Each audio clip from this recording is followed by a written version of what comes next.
Nako, meron nung hamon itong si Banat Bay dito kay NBI Director Melvin Matibag. Diyan sa pagkakahuli na yan itong si Franco Mabanta. Dito sa video na to, hindi pa ho tapos ang sagutan nitong si Senator Rotanti Marcoleta at nitong si Ping Lacson. Ang problema kasi dito kay Ping, bakit hindi na lang kasi mag-imbestiga? Bakit hindi na lang kasi ituloy yung investigasyon dyan sa Blue Ribbon Committee? Ang dami ho niyang hanas. Binabanatan ho niya ng binabanatan yung mga kasama niyang senador dyan sa Senado, kagaya na lamang ho nitong si Senator Rodanti Marcoleta. At dito rin ho sa video na to, segue ho tayo sa interview nitong si Sir Henry Uri dito kay dating presidential spokesperson Harry Roque. Pero bago lahat ng yan, isang like at isang subscribe. Masaya na ho tayo dyan at sa mga gusto sumali sa ating community, yung join button, andyan lang ho sa baba. Rekta ho tayo sa hamon itong si Banat Bay dito kay NBI Director Melvin Matibag. Diyan sa pagkakahuli na yan, itong si Franco Mabanta. Franco Mabanta ng PGMN? Nako. Nahuli sa entrapment ng NBI? Nako. Naku po, ito Nako na nga po. ang kwento. Nahuli daw ito si Franco Mabanta ng PGMN Nako. na kinikikila no ine-extort si Romualdez. Tulad ng sinabi ko, ang Banat Bay po, pagtama palakpakan at mali banatan. Pinapalakpakan natin ng NBI dito. Pero linawin natin, mga kababayan, Yan. na itong si Franco Mabanta, hindi po ito Duterte supporter, ha? Yan. Kasi Magkaliwanagan ho tayo kasi yung packaging ngayon yung talagang gusto palabasin ni Anticler at lahat ng Talyanista at Ensaymada vlog na para bang tauhan ni dating Pangulong Rodrigo Duterte at nitong si VP Sara, itong si Franco Mabanta. Dahil siguro dyan sa PGMN Peanut Gallery Media Network na yan, di ba? Dahil nga naman bumabanat sa administrasyon niya ang yung social media pages na yan, yung mga account, yung mga social media posts ng Peanut Gallery Media Network, di ba? Bumabala sa administrasyon. Ang problema ho dito, mga kababayan, ano ba talaga ang dahilan ng pagbanat ng Peanut Gallery Network? Pamira, ano ba talaga ang ini-aim nila? Bumabanat sila para makahut-hut sila. Hindi natin alam ang kadahilanan. Di ba? Tayo ho kasi dito, bumabanat ng walang kapalit. Bumabanat tayo sa administrasyon dahil yun ang gusto nating sabihin, yun ang nasa saloobin natin. Kung lalabas natin. Pero iba yung bumabanat ka para sa kalaunan, mapansin ka at maya-maya bigyan ka ng kung ano mang pakingkim ng mga binabanatan mo. Magkaiba ho yun. Yung sa atin dito sa PH Update, bumabanat tayo dahil meron ho tayong pinaglalaban. Meron ho tayong gustong makita sa pamahalaan. Di ba? Gusto natin makakita ng pagbabago. Pero yung ibang mga bumabanat, marami ko kasi uri ng mga vlogger Yung mga Talyanista at Ensaymada, bumabanat yan para merong kitain, para merong balik, di ba? Kumbaga, yan talaga literal na mga bayaran. Di ba? Meron naman hong bumabanat tapos nagpapapansin para yung mga binabanatan nila, bigyan sila ng pakingkim. At meron din naman nung bumabanat, tayo naman ibilib dyan sa mga banateros. Talagang yan nakita natin. Sa napakahabang panahon talagang nag-stick ho yan sa sa pagsuporta kay dating Pangulong Rodrigo Duterte. At yung prinsipyo at paninindigan, nakita natin sa mga yan. Yan ang napakalaking kaibahan ng mga vlog. Para at least maging aware yung mga kasama natin dito sa PH Update. Malayo pa lang yung mga Talyanista at Ensaymada. Malayo pa lang yung mga bumabanat sa social media. Dapat mapaisip na ho kayo. Yung bang mga bumabanat na yan naghihintay lamang na sila ibigyan ng pakingkim? Yung mga bumabanat na yan, kaya nila sinasabi yung mga sinasabi nila na yan, dahil bayad yung mga yan. Ito kaya mga vlogger na to talagang pagka meron silang nakitang magandang development, talagang suportado nila yan. Pero pagka meron silang nakitang medyo dispalingado, talagang binabanatan nila. Iba ko kasi yun mga Talyanista at Ensaymada, wala akong yan. Ika nga, walang maling ginawa si Marcos sa mga yan, di ba? Lahat na lang ng banat nila talagang puro papuri sa administrasyon nitong si Marcos Jr. Doon ho kayo mag-isip-isip, doon ho kayo magduda, doon ho kayo, ika nga, magtanong na yung mga individual ba na yan, talagang meron bang prinsipyo at paninindigan o talagang bayad na yung mga yan sa mga nakatanggap ng maleta at envelope dito kay Saldi ko, di ba? O yan ba mga yan nabigyan na ng pera ng mga mastermind dito sa mga maanumalyang flood control project. Pero na naman ho yun. Saan man ako, yan nga, ang tanong dito kay dyan sige, yung mga pera-pera rin nasa labas, saan galing yan? Kala ko bang nakaprease yung mga pinprease yung mga asset nitong si Martin Romualdez? Bakit meron ganyang kalaking pera? Na ika nga Mark Money kung tawagin, di ba? Saan galing yan? Yan at napakalaking katanungan ho dyan mga kababayan. Yan ang mga packaging na naman ng kung ano-ano mga balita na si Franco Mabanta daw ay isang DDS. Nako. Hindi ho totoo yan. Totoo yan. Kung siya man ay bumabanat sa gobyerno, it doesn't mean na siya ay Duterte supporter. As a matter of fact, eto po si Franco Mabanta ay dati pong kaibigan ni Marcos. Nako. Sa katunayan, hinire pa ni Marcos yan noon. Kaya wag niyong sasabihin na Duterte supporter si Franco Mabanta. Hindi po Duterte supporter si Franco Mabanta. Pero, ito ang isang tanong ko lang sa NBI. Tama man ang ginawa nyo ngayon na in-entrap nyo si Franco Mabanta para mahiwalay yung mga bulok at doon sa totoong nakikipaglaban sa bayan. Ang tanong ko lang sa NBI, yung bang mga bayaran na troll ng administrasyon na ito, mga vlogger na bayaran na administrasyon na ito, sinubukan nyo na bang in-entrap? Nako. Kasi napakarami dyan na mga bayarang vlogger ng administrasyon na ito. Hindi ko alam kung sino nagbabayad sa kanila.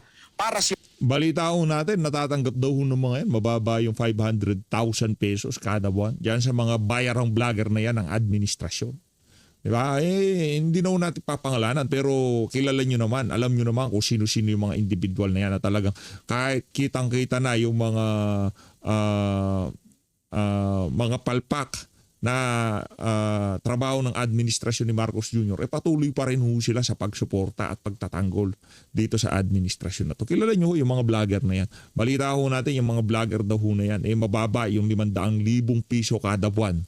Para lamang purihin kahit na puro kapalpakan ang ginagawa nitong si Marcos Jr. Ipagtanggol yung mga desisyon na kung saan talagang nagpapasadsad sa kalagayan ng sambayan ng Pilipino. Matakin nyo, binentang ginto, walang imik yung mga yan.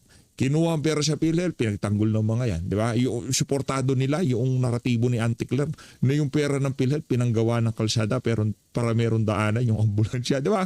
Suportado ho nila yung mga ganyang klaseng naratibo ng administrasyon. Mag-isip-isip po kayo, pagka yung mga vlogger na yan, ganyan na lumalabas sa bunganga ng mga yan, malaki yung problema natin dyan.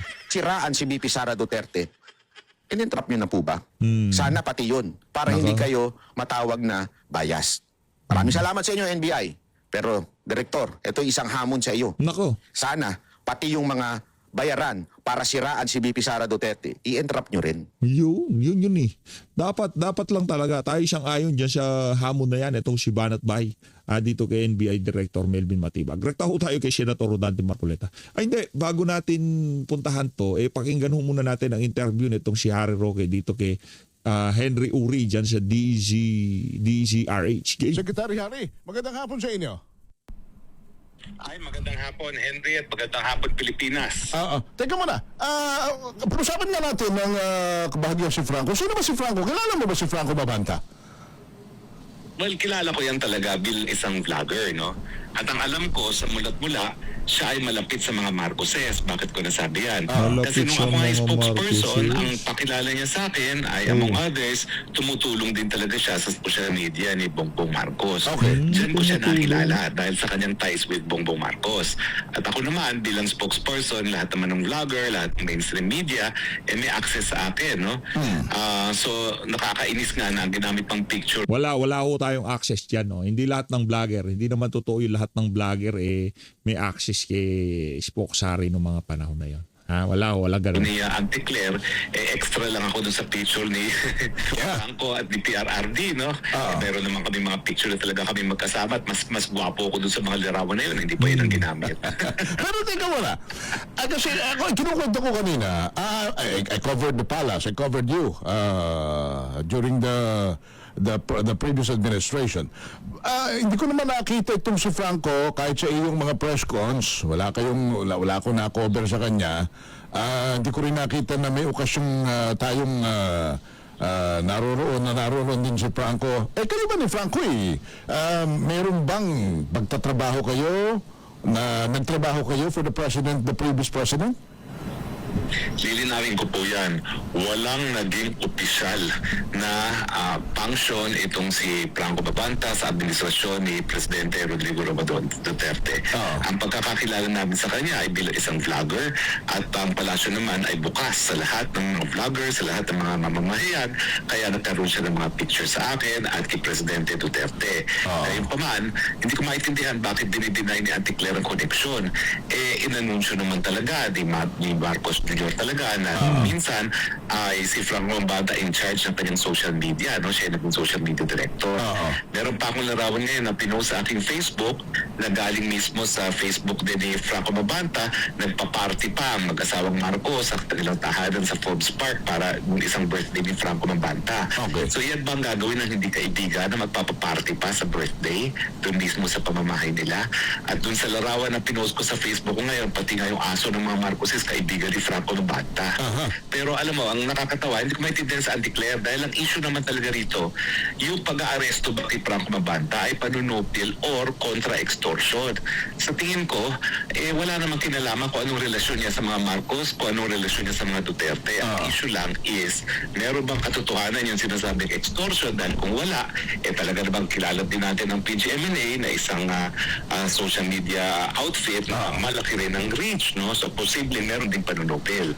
Pero, alamin natin kung anong ebidensya. May isa pa akong may isa pa ako nakitang comment na the 75 million, kung yun ay galing sa pera ng mga Romualdez, naka-freeze na raw yung asset. Saan ang galing yung 75 million? Anong inyong obserbasyon doon?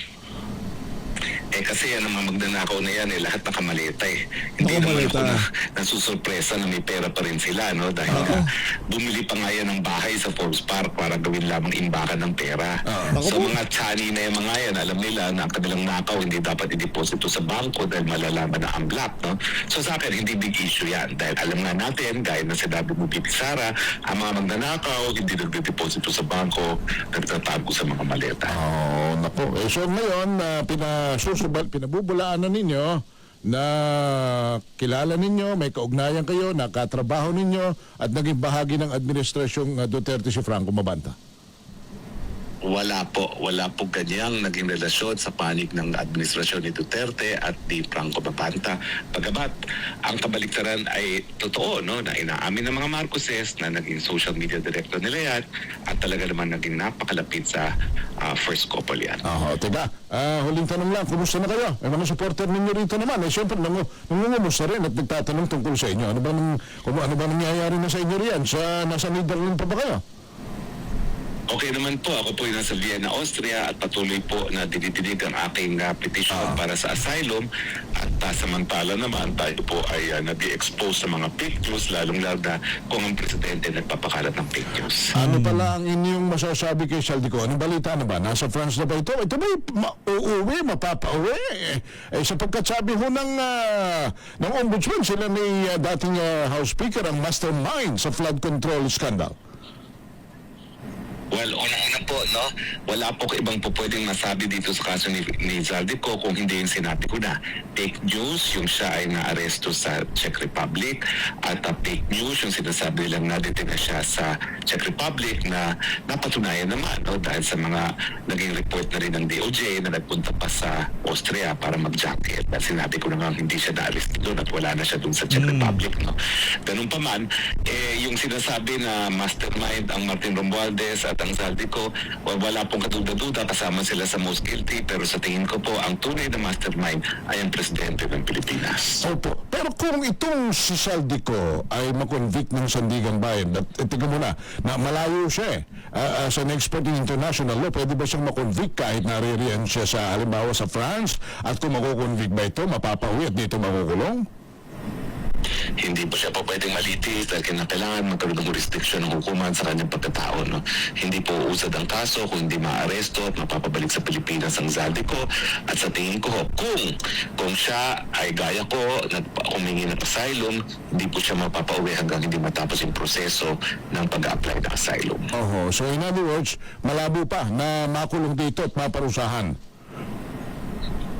Well, sa tingin ko po, no, kung dahil wala naman akong pagkakaalam talaga kung siya sumunod dun sa aking advice na mag-asylum, kung siya nag-asylum, kinakailangan mo na matapos yung proseso ng asylum bago siya mapauwi.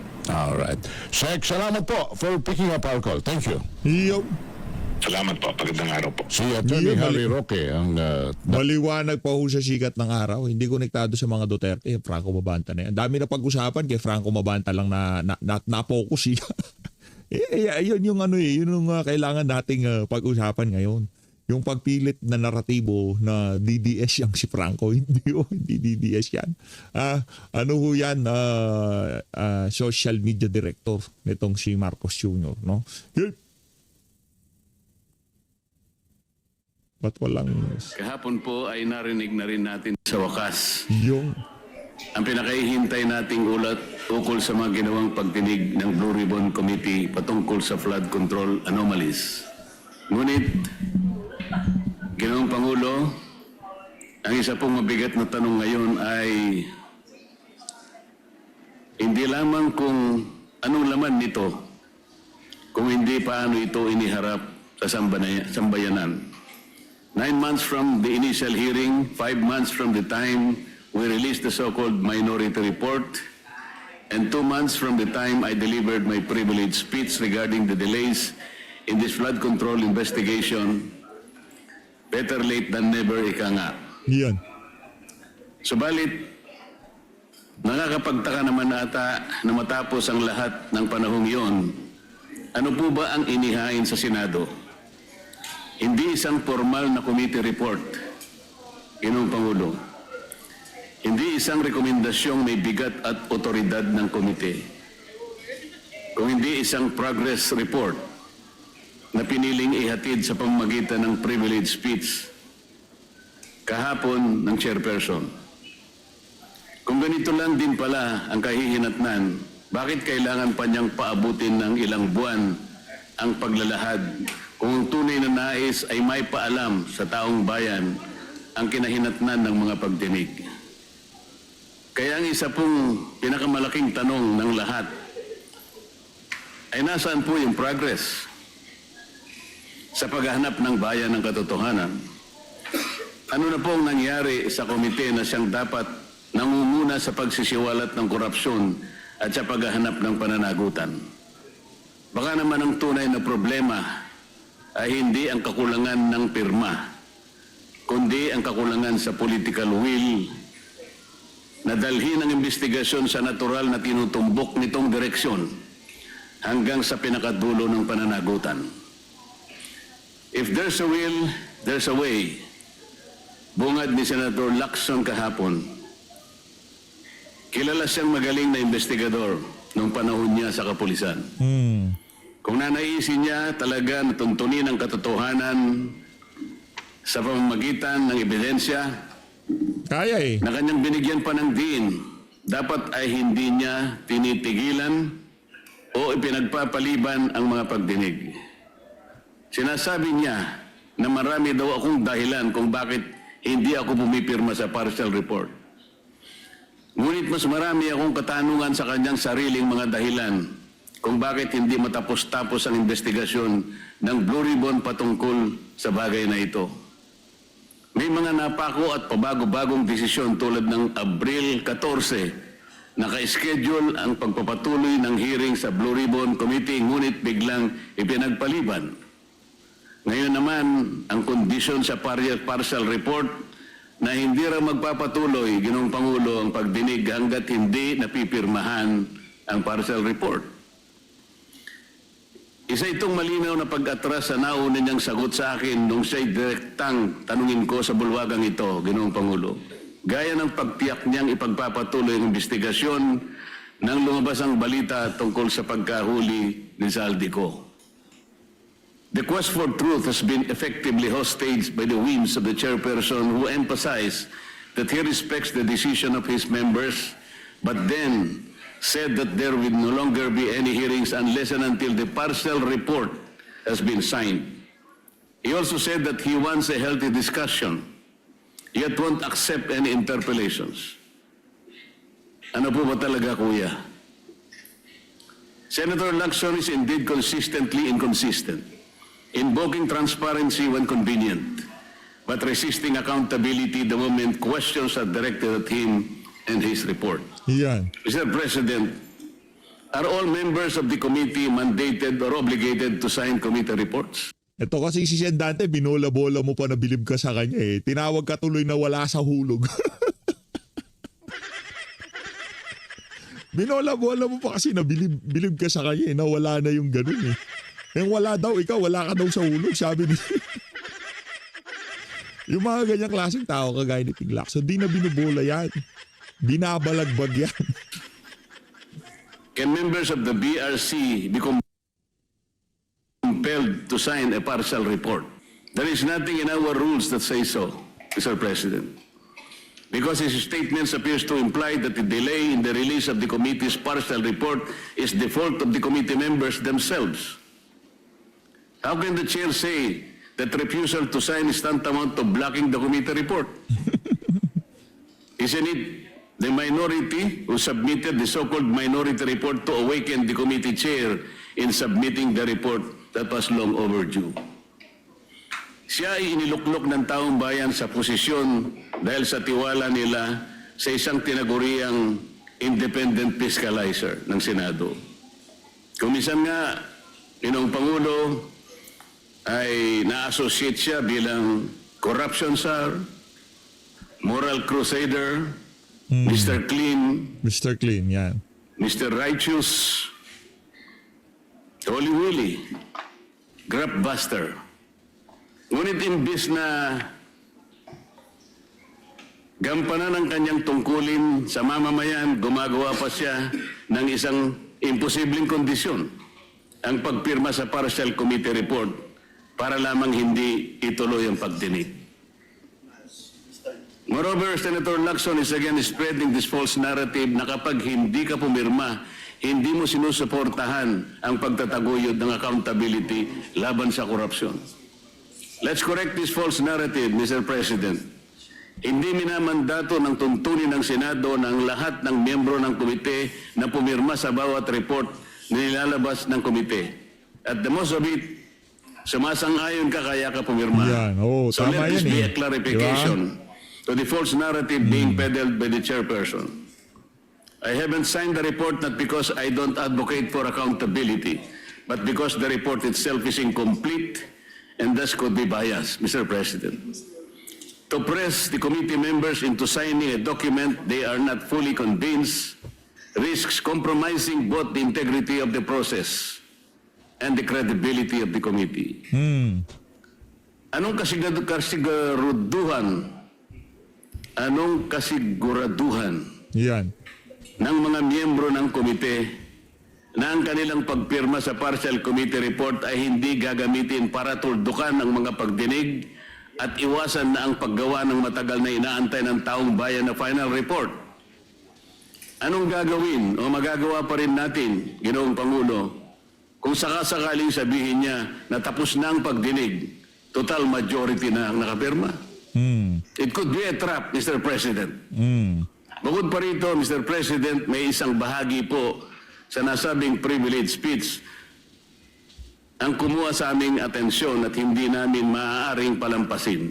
Yan. Tulad nitong flood control scandal na patago ang atake. Ito pong slide na may pamagat na allocables at leadership fund na kanyang ipinakita sandali kahapon ay may imahe na hindi naman lubos na inilantad sa taong bayan. Putol, hindi buo, walang sapat na konteksto. Yan. At tila ba'y tumutukoy sa representasyong ito bilang humihingi ng mga proyektong katumbas ng 500. Whether it's 500 billion, 500 million, or 500,000. The big document tells a narrative that a certain Kong Marcoleta has this 500 allocation for the DPWH. At kapansin-pansin po, Mr. President, na tila hindi nakuha ng naturang slide ang inaasahang atensyon mula sa media matapos ang kanyang privilege speech. Okay. So yun ang sinasabi nitong si Pinky na meron siyang isisiwalat. Yung 500 na yan na sinasabi ni Sen Dante. Okay. Dahil naging o maging ang mga mamahayag ay nakita ang kahinaan nito. Kaya't nakapagtataka na nitong umaga, kaninang umaga lang, Ginoong Pangulo, ay agad siyang nagkaroon ng dalawang panayam sa media upang muling bigyang din at itulak ang parehong naratibo Yan. laban sa akin. Para bang hindi naging sapat ang privilege speech sa session hall at kailangan pang palawigin ito sa media upang masigurong kakalat ang malisyosong pagpapahiwatig kahit kulang sa linaw at sustansya.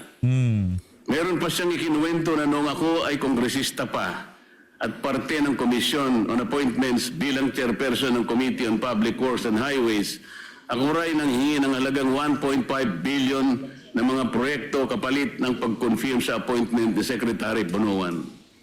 Ngunit 500 million lamang daw umano ang naibigay. At sinabi pa raw sa kanya ng ibang kongresista na nabukulan sila at walang nakarating sa kanila ng mga proyekto.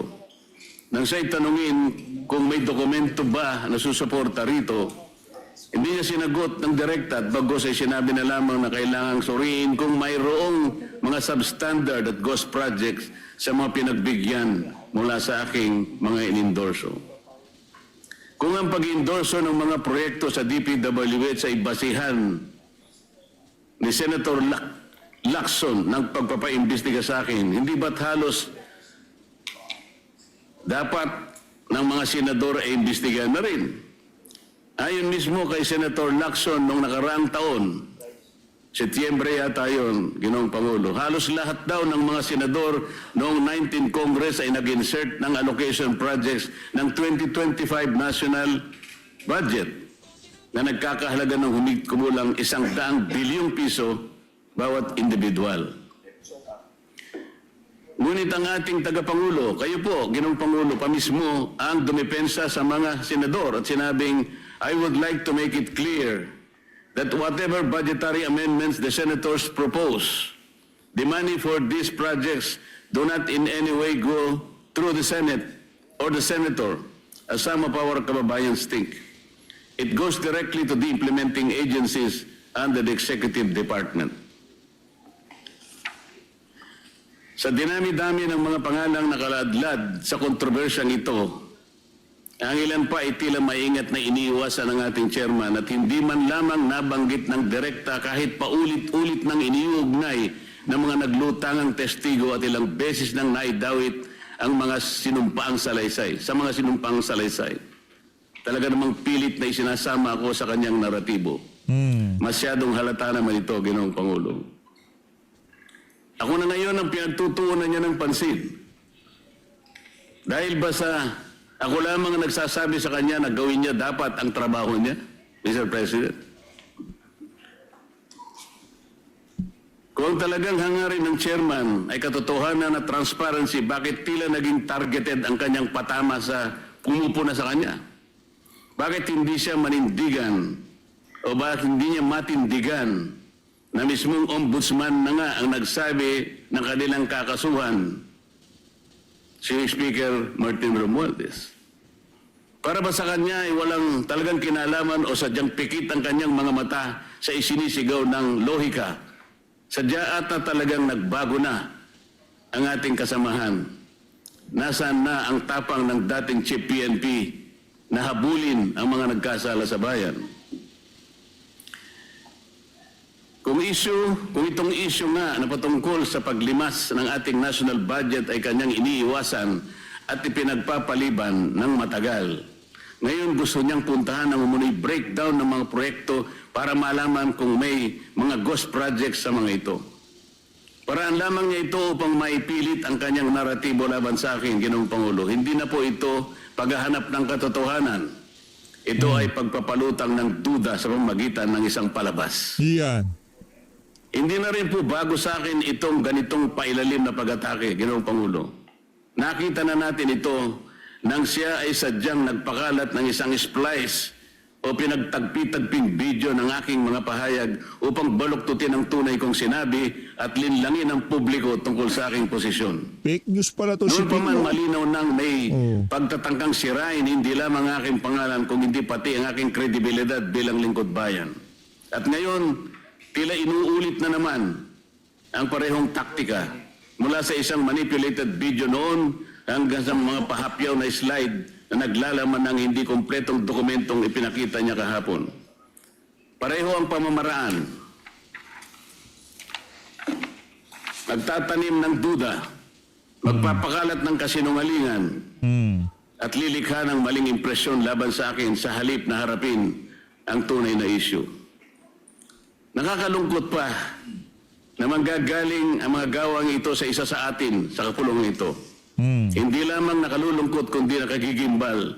Isipin sapagkat sila po ay binoto ng ating mga mamayan para gumawa ng mabuti para sa ating bayan. At mas lalong nakadidismaya pa, Ginoong Pangulo, na sa halip na gamitin ang kapangyarihan ng Senado upang papanagutin ang makasalanan at hanapin ang buong katotohanan, ginagamit ito ng ilan bilang kasangkapan sa pagtitibag laban sa mga hindi kayang patahimikin at pigilan. Ginoong Pangulo, bakit ako pipirma sa isang partial report kagaya ng aking pinahayag kahapon? Ang partial report ay unfinished report. Wala pong sinasabi na ang ating mga tuntunin ay kinakailangang magpahayag ka o mag-report ka ng isang partial report. Bakit po kinakailangang partial report and hindi pa final report? At Yan. paano po tayo magkakaroon ng final report, Mr. President, kung hindi po niya itutuloy ang mga dapat na ginawa niyang pagdinig? Napakarami po ang dapat na ipatawag, gaya po ng aking ipinag-privilege speech ng mga nakaraan, Mr. President. Ngunit ayaw niya talagang tawagin ang mga taong ito. Tila baga, ganun siyang pinagtatakpan talaga. Taong bayan na po naghihintay, Mr. President. Hindi ba ang taong bayan ang pinagsisilbihan natin? Meron pa po bang tinitingnan siyang mas mataas sa taong bayan, Mr. President?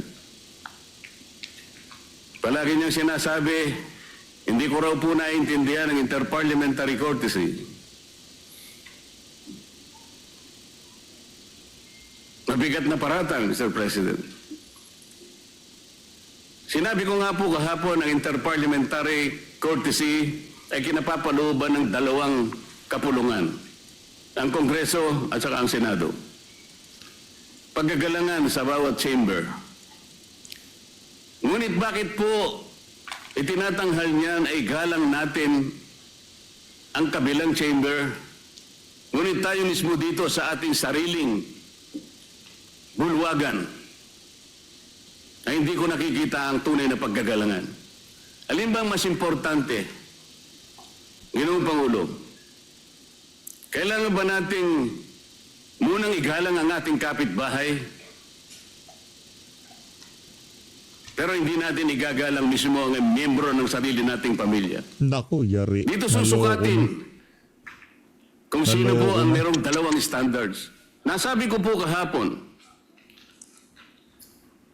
bakit hindi ko babaliwalayin ang konsepto ng interparliamentary courtesy kung yung pong mga taong binabanggit sa napakaraming mga testimonya ng tinawag nating mga witnesses at mga resource persons ay tumutukoy sa mga taong ito.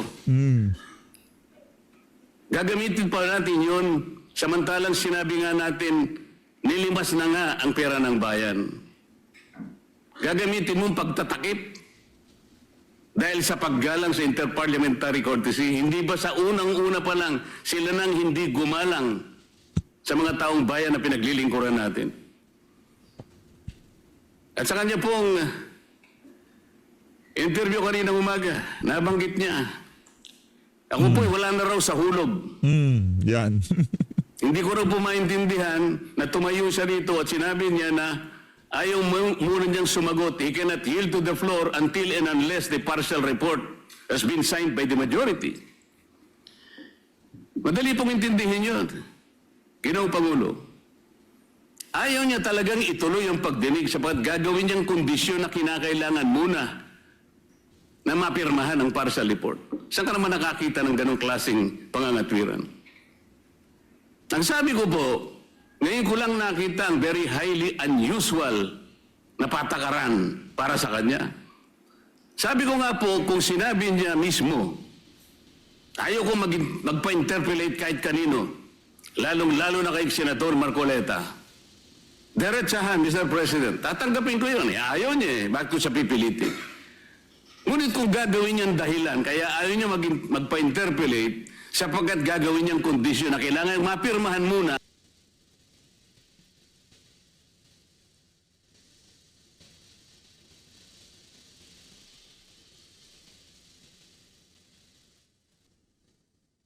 report, ino-hostage niya ang taong bayan, Mr. Speaker.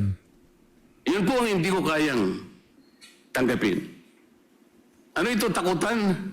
Kaya niya ginawa yun? Kaipala, Mr. President, kaya pala siya nag-privilege speech. Hindi dahil sa meron siyang gustong sabihin, para ipakita niya yung kapirasong sulat na yun.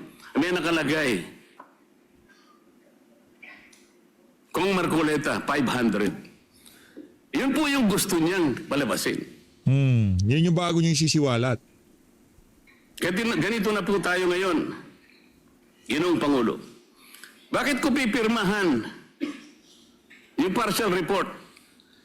Isa po sa hindi ko matanggap-tanggap do sa partial report ay yung isa sa kanyang mga rekomendasyon tungkol sa sino ang mga taong dapat na ipaghabla. Tingnan po ninyo, Ginoong Pangulo, doon sa kategoryang public officials categorized under recommendations for preliminary investigation, ang dami pong legislators doon. Pinangungunahan na po ni Saldico at marami pa pong iba. Sa mga intermediaries po, Mr. President, binanggit niya si Undersecretary Traigib Olaybar. Binanggit niya yung Maynard Mu.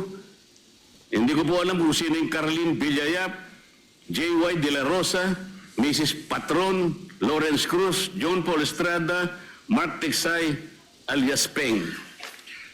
Pero wala po yung Yusek Adrian Bersamin na siya mismong naghayag sa plenaryo nung nagkakaroon po ng plenary debates na po sa ating budget. Siyang naghayag mismo sa pangalan ni Yusek Bersamin at ayon sa kanya, ni-name drop niya ang pangalan ng Pangulo. Sinabi rin po ni Saldico, yung 30 Tamarind Street na kung saan 1 billion ang nai-deliver ni Saldico. At ang tumanggap po noon ay si Yusek Jojo Cadiz.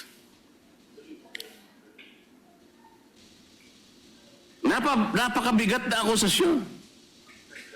Ginoong Pangulo, wala man lang po rito sa dapat na banggitin na intermediaries. Nasaan po ang pangalan ni former Speaker Martin Romualdez? Nilagay po niya doon sa classification ng public officials categorized under fact-finding investigation. Ang laki po ng diferensya ng fact-finding investigation sa preliminary investigation.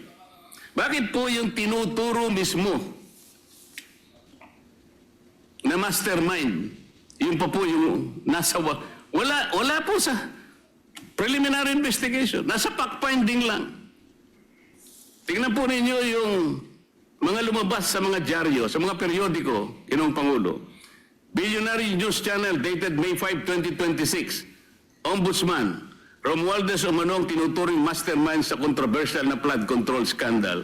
Politico.com dated May 5, 2026. With 56 billion in supposed kickbacks, Ombudsman tags Martin Romualdez as mastermind of flood control scam. Abante dated May 5, 2026. Ombudsman, Romualdez Co. mastermind ng 56 billion flood control kickbacks.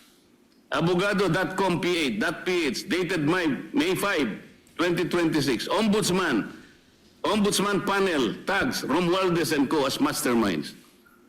Dito pa lang po sablay na yung report Nandun lang siya sa fact-finding, samantalang ang ombudsman, tinag na po siya, isa sa mastermind. Saan po papunta ang report? Ginoong Pangulo. Ginoong Pangulo, ang Senado ay hindi dapat maging entablado para sa mga intrigero, na alam naman natin kung ano ang totoong motibo. Maraming salamat po, Ginoong Pangulo. Ayun na nga mga kababayan, yun pala ang pakay nitong si Ping Lacson. No? Magpakalat ng kung ano-anong malisyosong aligasyon dito kay Senator Dante Marcoleta. Share nyo na lang itong video na to para ika nga malaman ng ating mga kababayan kung ano ba talagang pinaplano na yan itong si Ping Lacson. Maraming salamat. Mag-ingat po kayo lahat. Lahat Pilipinas.